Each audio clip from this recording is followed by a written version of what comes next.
going to be rewinding back to the beginning of spring as winter clung with its heels as tightly as an awakening, hungry baby bear. Here in this New England climate, spring was barely starting to give us a little sneak peek. The wind still had a crisp chill to it, but the sun was on a daily trend of sticking around for a bit longer than the usual winter cameos it seemed to shine. I found that one of the many charms of living here was receiving a community newspaper periodically, updating us on the happenings around several towns. One such happening was sort of an open house for sugar houses. After doing some research on Instagram and Google, I found out that there were several sugar shacks or houses around the state of Connecticut during the weekend of March 18th. These sugar houses produce pure maple syrup, which happened to be a family fave here, especially on lazy Saturday mornings, with a fluffy, sweet stack of warm banana pancakes. Maple Weekend in Connecticut is a great time to visit sugar houses and sample maple products. During the 2 days, many sugar houses across the state will open for tours and sell their products.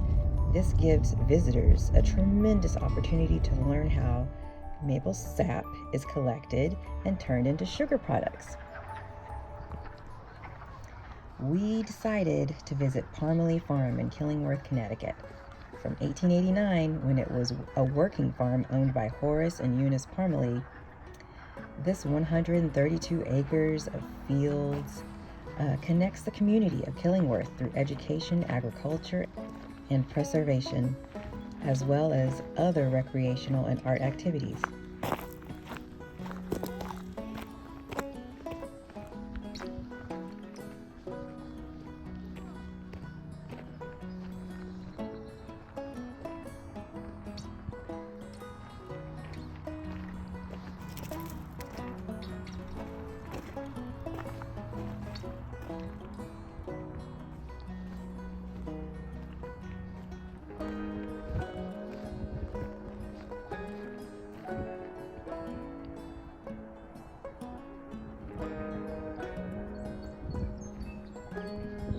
On the morning we visited, we were introduced to the chirping frog sounds of spring peepers.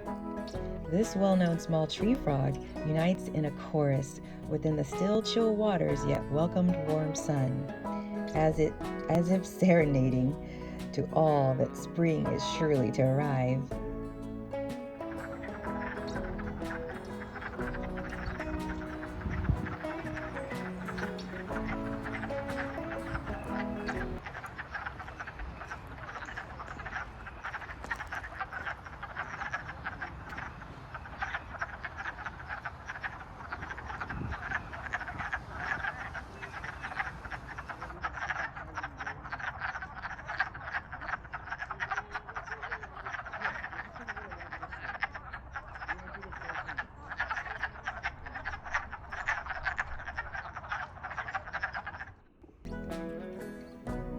After we eagerly entered the sugar house, we were wrapped into the most magnificent scent of maple and instantly drawn into the maple making process.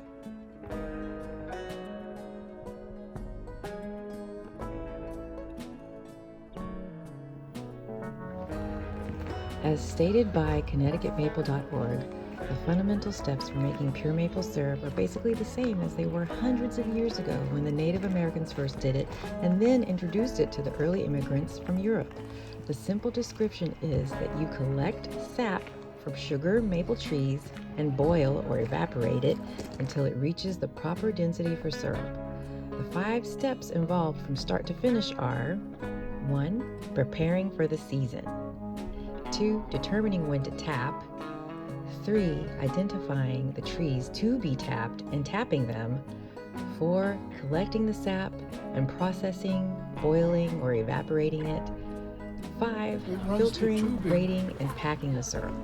While the basic steps are the same as hundreds of years ago, new processes and technologies have been developed which have increased productivity and ensured consistent, high-quality syrup. But the end result is still that beautiful, wonderful tasting amber liquid we call maple syrup.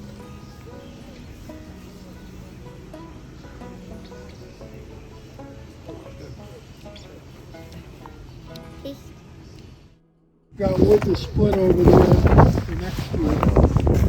So we started splitting it here. And what do you do with that? That's to feed the, Oh, for cool. the Yeah. evaporator. Yeah, it's a wood-fired evaporator.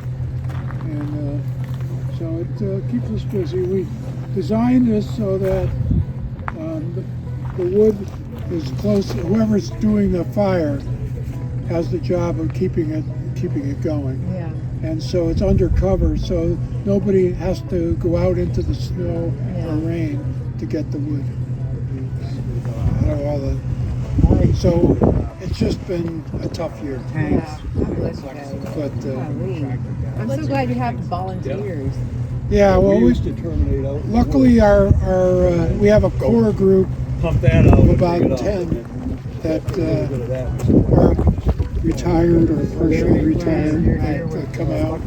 And then we have the weekend crew that shows up because they have regular jobs. Yeah, but it takes a team. Yeah. Once the trees are tapped, it is up to the weather as to when the sap will flow. In late winter and spring, sap is flowing up the tree every day, but freezing nights and warm days are necessary for the maple tree to yield sap for the sugar maker.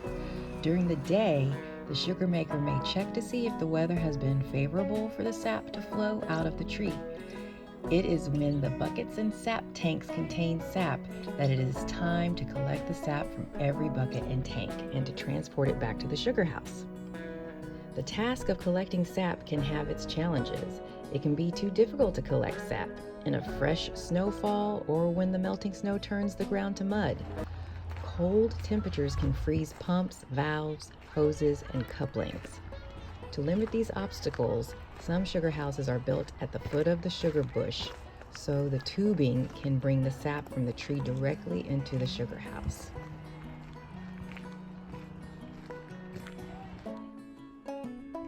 There are 4 grades of syrup, and they're made by exactly the same process and contain the same amount of sugar.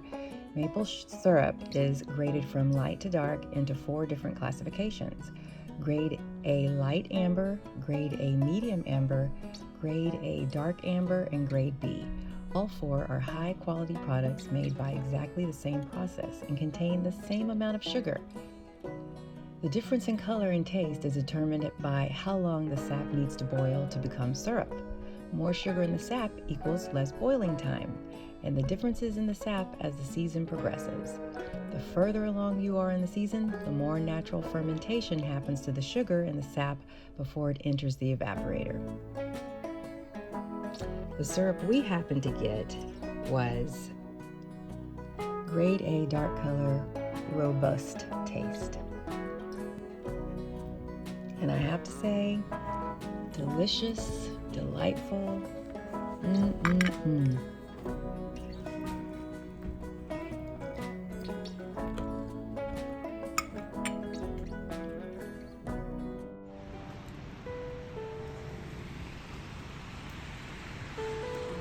Unfortunately, we discovered that this year, due to climate change and not a lot of snowfall this year in the Connecticut areas, maple production was so much less than it was in previous years. The supply was limited to only 1 bottle per purchase each person. With such a limited supply, it really reminds us the importance of being aware of climate change and doing our part to help preserve and protect our planet and all the wonderful treasures we get from it.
After witnessing just this tiny peek into the process of making pure maple syrup by the maple producers, numerous volunteers, and kind community, my appreciation erupted with gratitude, and so did my tummy.